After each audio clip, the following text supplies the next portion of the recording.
Batman'da 25 Mayıs 1995 yılında devletin derin gücü olan JITEM tarafından bir otobüs durağına konulan bombada 11 kişi hayatını kaybetmiş, 16 kişi de yaralanmıştı.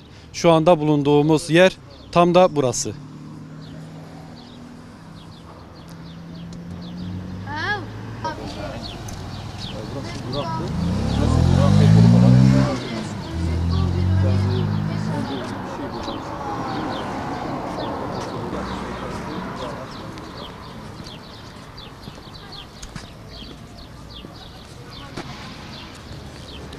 ...1995'te burada çalışıyorduk.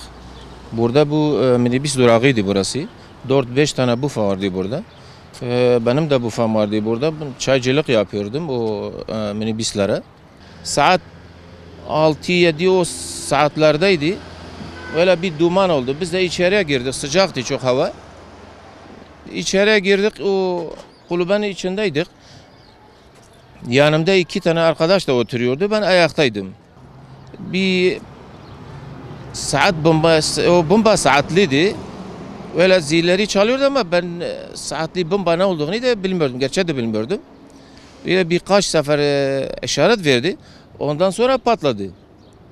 Patladı, biz kendimizi göremedik, yani bu saatli bombaydı.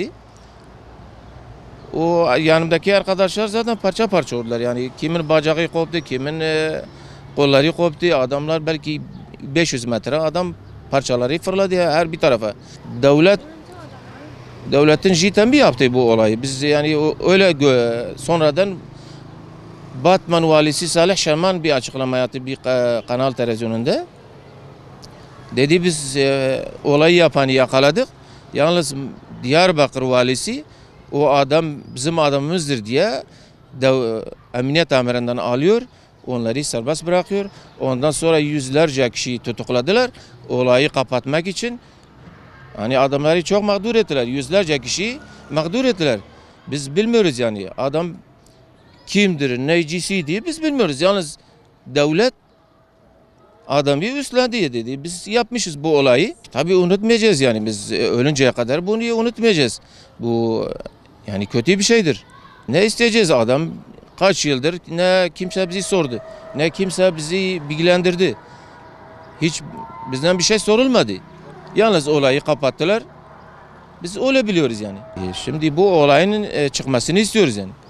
Bu devlet bu adamları niye bırakıyor? Devlet kendi adamlarıyla bu olayları yaptırıyor. Adamları serbest bırakıyor, adam kurtarıyor onları.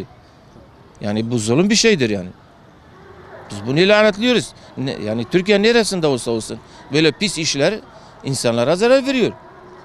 Yani bölgemizi bu halal soktular bu pislik işlerle. Allah onları kahretsin, biz ne diyeceğiz yani? Olayın yeri tam burasıydı. Bu ağacın tam yeriydi benim bu fa. Bak 20 yıldır, 21 yıldır bu ağaç sanki 30-40 yıllık ağaç olmuş. Böyle bu bombanın açtığı çukura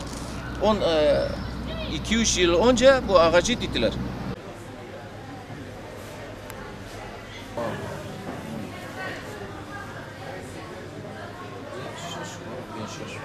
Mektep